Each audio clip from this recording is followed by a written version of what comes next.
Hello my dear students, welcome back to Veena Pointer College online classes.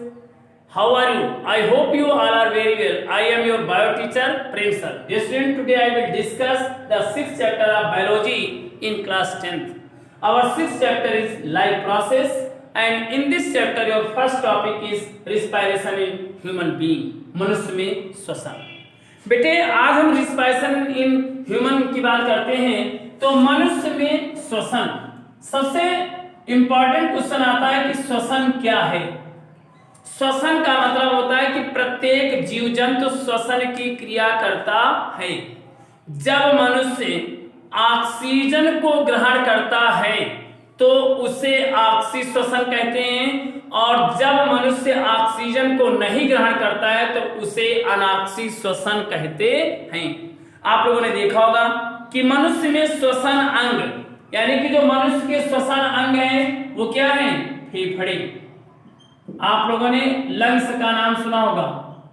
Lungs की अगर हम बात करें तो मनुष्य के शरीर में वक्ष गुहा में लंग्स पाए जाते हैं और लंग्स के द्वारा ही श्वसन की क्रिया होती है। मनुष्य में श्वसन अंग फेफड़े हैं। इस प्रकार के श्वसन को पल्मोनरी श्वसन के नाम से जानते हैं।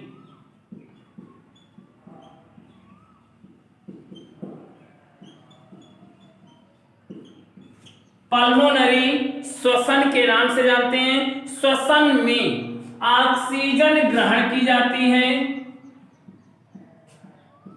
और कार्बन डाइऑक्साइड निकाली जाती है। यानी कि जब मनुष्य श्वसन की क्रिया करता है तो ऑक्सीजन को इन करता है और कार्बन डाइऑक्साइड को आउट करता है। श्वसन में भाग लेने वाले दो भागों में बांटा गया यानी कि श्वसन में भाग लेने वालों को दो भागों में बांटा गया है। नंबर 1 अगर हम बात करें तो सबसे पहला आता सहायक श्वसन अंग।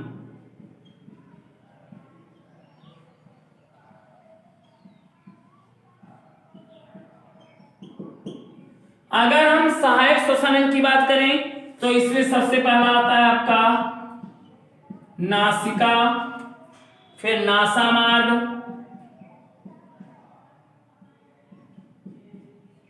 नासामार्ग के बाद आपका आता है ग्रसनी, फिर आपका आता है कंठ और फिर इसके बाद आता है श्वसन नली। श्वसन नली ये आपके सहायक श्वसन अंग। देखिए नासिका की बात करते हैं बेटे तो जो आप नाक देख रहे हैं इसमें तो जो छोटे छिद्र दिखाई दे रहे हैं इन्हीं छिद्र के माध्यम से हम ऑक्सीजन को ग्रहण करते हैं।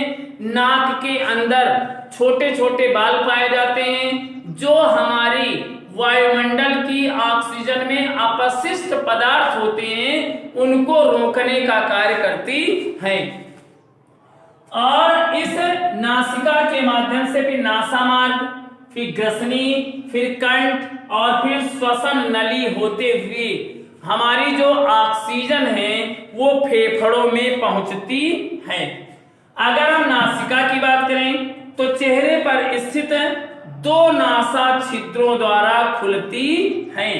इसके बाद नासामार्ग की अगर बात करें तो नासा छिद्र के अंदर के भाग को नासा मार्ग कहते हैं। नासा मार्ग इसमें छोटे छोटे बाल पाए जाते हैं जो अशुद्ध कणों को रोकने का कार्य करते हैं। आप लोगों ने देखा होगा कि जो अशुद्धियां आती हैं उनको रोकने का कार्य हमारे नासा मार्ग करता है। इसके बाद आपका आता है ग्रसनी। यह 13 सेंटीमीटर लंबी होती है। इसकी लंबाई की अगर बात करें तो यह बेटा 13 सेंटीमीटर लंबी होती है। 1 नंबर का ऑब्जेक्टिव क्वेश्चन और 1 नंबर का अतिलघुत्तरीय प्रश्न आता है कि मनुष्य में ग्रसनी की लंबाई कितनी होती है तो 13 सेंटीमीटर होती है। यह कीप के आकार की होती है। इसका अगला भाग चौड़ा होता है। आप लोगों ने कीप देखा होगा। बिल्कुल इस प्रकार से संरचना होती है। ये आप देख रहे हैं कीट नुमा संरचना होती है और इसकी लंबाई 13 सेंटीमीटर होती है। इसके बाद हम चर्चा करते हैं श्वास नली। आप लोगों ने श्वास नली या श्वसन नली का नाम सुना होगा। इसकी लंबाई 10 से 11 सेंटीमीटर होती है। 10 से 11 सेंटीमीटर होती है। 1.5 से 2.5 सेंटीमीटर का व्यास होता है।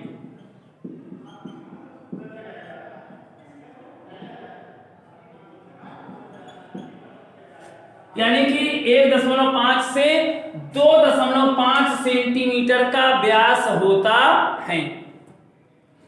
इसके अतिरिक्त अब हम बताएं आपको कि जो नलिका होती है इसकी जो व्यास होता है 1.5 से 2.5 सेंटीमीटर का होता है।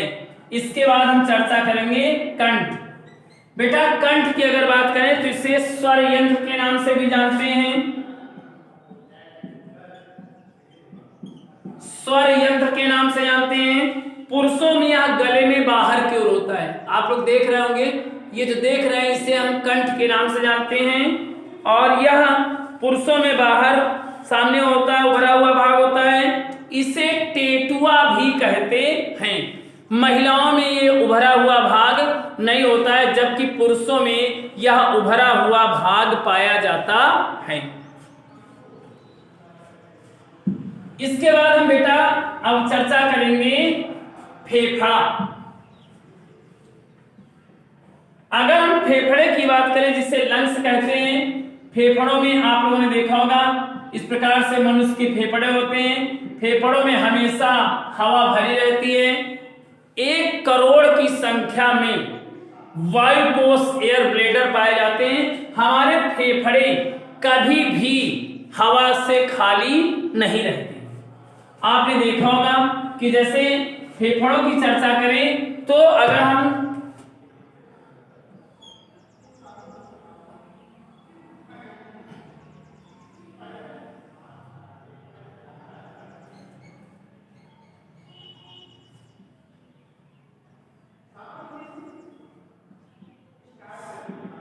ये नासामार की ग्रंथियां होती हैं जो शरीर में ऑक्सीजन प्रवेश होने पर फेफड़ों में पहुंचाने का कार्य करती हैं।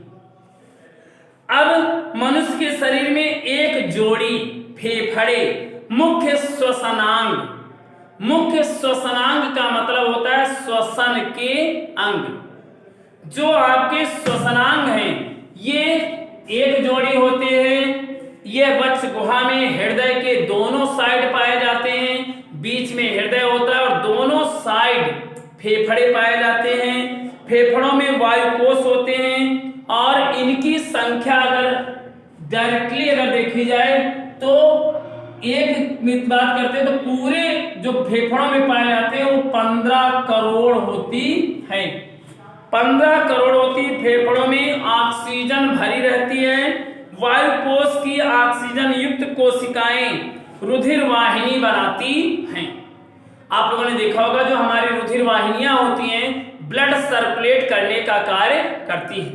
आरबीसी और डब्ल्यूबीसी का आपने नाम सुना होगा। आरबीसी का मतलब होता है लाल रुधिर कणिकाएं और डब्ल्यूबीसी का मतलब होता है स्वायत्त रुधिर कणिकाएं। आरबीसी का जीवन काल की बात करते हैं तो 128 से यानी कि 128 दिन या 128 से 130 दिन के मध्य होता है, जबकि डब्ल्यूबीसी का जीवन काल 4 से 6 दिन होता है। ये शरीर में बनती रहती हैं और नष्ट होती रहती हैं।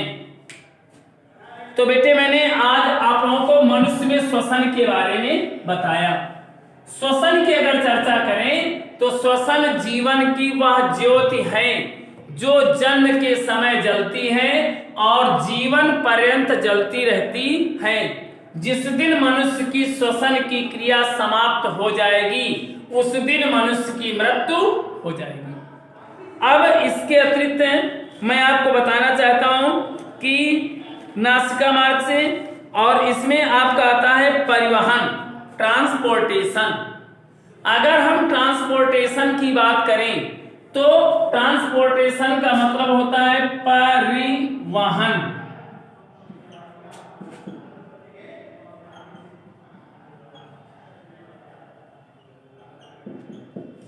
ट्रांसपोर्टेशन जीव का जटिल रासायनिक तंत्र होता है। शरीर के एक भाग से कोई पदार्थ अवशोषित करके शरीर के दूसरे भागों में पहुंचाना ही परिवहन कहलाता है। यानी कि शरीर का कोई एक भाग ये है और कोई एक भाग ये है। इस भाग से इस भाग में पदार्थ को पहुंचाना ही परिवहन कहलाता है। परिवहन तंत्र की अगर हम बात करें तो types of transport system, transportation जो आपका होता है ये आपका होता है 3 प्रकार का। पहला आपका जल परिवहन तंत्र। अब जल परिवहन तंत्र की अगर हम बात करें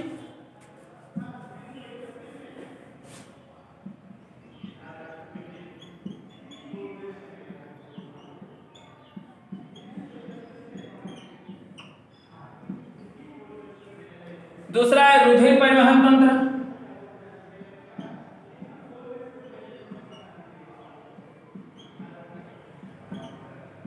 और तीसरा है लसिका परिवहन तंत्र।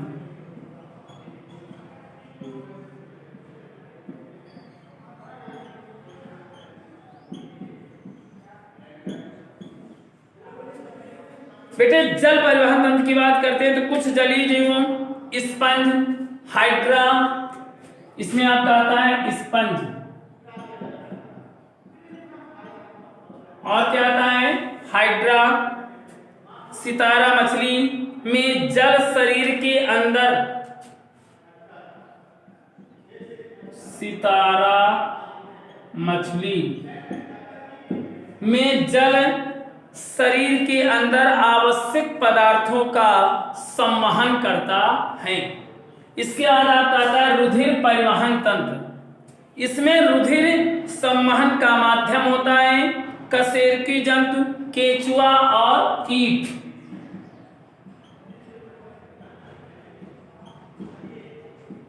अब बेटे कशेरुकी और अकशेरुकी की बात करें तो कशेरुकी जंतु वे जंतु होते हैं जिनके शरीर में हड्डियां पाई जाती हैं, उन्हें कशेरुकी जंतु कहते हैं। और जिनके शरीर में हड्डियां नहीं पाई जाती हैं उन्हें हम अकशेरुकी जंतु के नाम से जानते हैं। तो जो हड्डियां होती हैं ये ओसीन नामक प्रोटीन की बनी होती हैं। आप लोगों ने वर्टिब्रेट और इनवर्टिब्रेट का नाम सुना होगा, कशेरुकी और अकशेरुकी। इसी के साथ साथ फिर आपका आता है लसिका परिवहन तंत्र। लसिका वास्तव में छाना हुआ रुधिर होता है, फिल्टर। कशेरुकी जंतुओं में रुधिर ऊतक कोशिकाओं के सीधे संपर्क में नहीं होता है।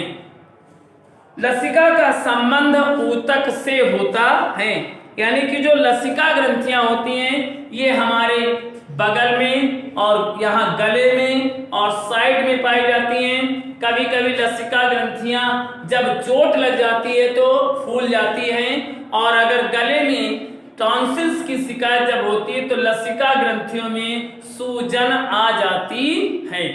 तो बेटे चूंकि श्वसन से संबंधित मैंने ट्रांसपोर्टेशन के बारे में बताया।